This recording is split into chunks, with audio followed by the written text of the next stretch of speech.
Təzyiqin dərmanı bu meyvədəymiş. Bu cür videoların davamını görmək istəyirsinizsə, videonu bəyənin və kanala abunə olun. Ən əsası isə zınqrov düyməsini basmağı unutmayın. Bir çox insan hipertoniyadan, yəni yüksək arterial təzyiqdən əziyyət çəkir. Vaxtında müalicə olunmayan hipertoniya xəstəliyi insanın sağlamlığı və hətta həyatı üçün təhlükəli hesab olunur. Yüksək qan təzyiqi damarlarda qan təzyiqinin həddindən artıq artmasıdır. Ürək nasos funksiyasını yerinə yetirərkən müəyyən təzyiq altında qanı aortaya atır. Qan təzyiqinin ən yüksək olduğu vaxt onun ürəyi tərk etdiyi vaxtdır. Damarlar incəldikcə qan təzyiqi aşağı düşür. Damarlarda təzyiq arteriyalara nisbətən daha aşağıdır. Bu qanın bədəndə sağlam şəkildə dövr etməsi üçün lazımdır. Məlum olduğu kimi, qan damarlarda dövr edir. Qanın funksiyası oksigen, qida və bədən üçün faydalı olan maddələri hüceyrələrə daşımaq, hüceyrələrdə əmələ gələn karbon qazı və tullantıları daşıyıb çıxarmaqdır. Qanın bədəndə rəvan dolaşması üçün müəyyən bir təzyiq lazımdır. Əgər bu təzyiq olmasaydı, qan hərəkət edə bilməz və buna görə də həyat mövcud olmazdı. Yəni təzyiqin sıfır olması insanın bir müddət sonra ölməsi deməkdir. Qan təzyiqi dedikdə bu nəzərdə tutulur. Yüksək qan təzyiqinin ən çox görülən simptomu baş ağrısıdır. Adətən boyun nahiyəsindən başlar və yayılmağa başlayır. Unudulmaması lazım olan məqamlardan biri də baş ağrısına səbəb olan bir çox xəstəliklərin olmasıdır. Bu səbəbdən baş ağrısı olan hər kəsin mütləq yüksək qan təzyiqi olacağına dair bir qayda yoxdur. Heç bir xəstəliyi olmayan insanlarda belə baş ağrıları sadəcə olaraq gündəlik stres və yorğunluqdan yarana bilər. Yüksək qan təzyiqi olan xəstələrdə tez-tez rast gələn ürək döyüntüsü bir simptomdur. Ən böyük səbəbi isə xəstənin təzyiq ilə bağlı narahatlığı, qorxusu və stresidir. Bu mövzularda təkliflər və müalicə ilə ürək döyüntüsü yaxşılaşdırıla bilər. Ürək döyüntüsünün səbəblərindən biri də ürəyin arabir yanmasıdır. Ekstrasistol adlanan bu vəziyyət sağlam insanlarda həddindən artıq kofeinli içkilər, yorğunluq və stres zamanı müşahidə edilə bilər.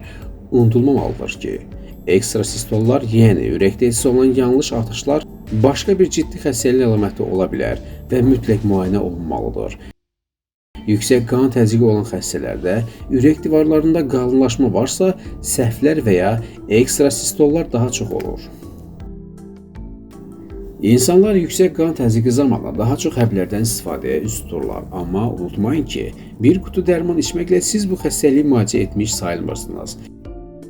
Bəzən xəstələr hətta 2 və daha çox hipotensiv dərmanlar içirlər. Bu dərmanların bir qrupu sidik qovucudur. Kaliumun bədəndən xaric olmasına səbəb olur. Kanadanın Waterloo Universitetindən professor Anita Laytonun rəhbərlik etdiyi araşdırmaya görə, kaliumla zəngin qidaların qəbulu qan təzyiqində çox daha təsirli rol oynaya bilər. Mirror qəzetində çıxan xəbərə görə, natriumu azaltmaqdansa, banan və ya brokoli kimi kaliumla zəngin qidaların istehlakı qan təzyiqinə daha müsbət təsir göstərə bilər. Yeni tapıntılar gündəlik qida rasionunuzla kalium və natrium arasındakı tarazlığın yüksək təzyiqin idarə edilməsində əsas rol oynadığını göstərir. Banan, kartof, ispanaq və avokado kimi kaliumla zəngin qidalar qan təzyiqini aşağı salmağa kömək edərkən, işlənmiş qidalar, fast food, pizza və çörək kimi qidalar yüksək miqdarda natrium ehtiva edir.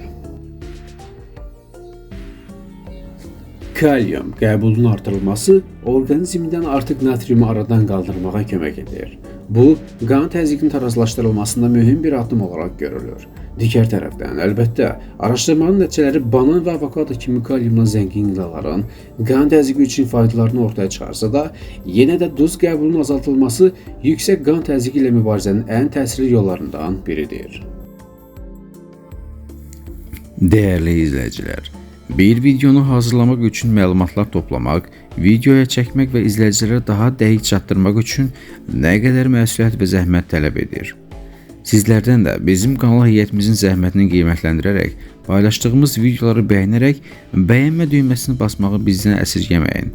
Biz də kanal heyəti olaraq baxdığınız videoları dəyərləndirdiyinizi gördükcə daha da həvəslə faydalı məlumatları izləyicilərimizə çatdıraq. Özünüzə yaxşı baxın, növbəti videolarda görüşənədək Allah amanında. Video sizin üçün lazımlı oldusa bəyənmə düyməsini basın. Kanal sizə maraqlı gəlirsə, hələ də kanala abunə olmamışsınızsa, abunə ol düyməsini basa bilərsiniz və zınqrov düyməsini də basın ki, hər dəfə yeni faydalı videolar paylaşanda sizlərə ilk gəlsin və sizlər də bu videolardan yararlanın və təbii ki, əzizlərinizin yaxınlarınızın da faydalanmasını istəyirsinizsə, videonu onlarla WhatsAppda, Telegramda və Facebook və digər sosial şəbəkələrdə paylaşa bilərsiniz və onu da deyim ki, şərhləriniz bizlər üçün olduqca vacibdir. Şərhlər yazmağı unutmayın. Özünüzə yaxşı baxın, növbəti videolarımızda görüşənədək Allah amanında.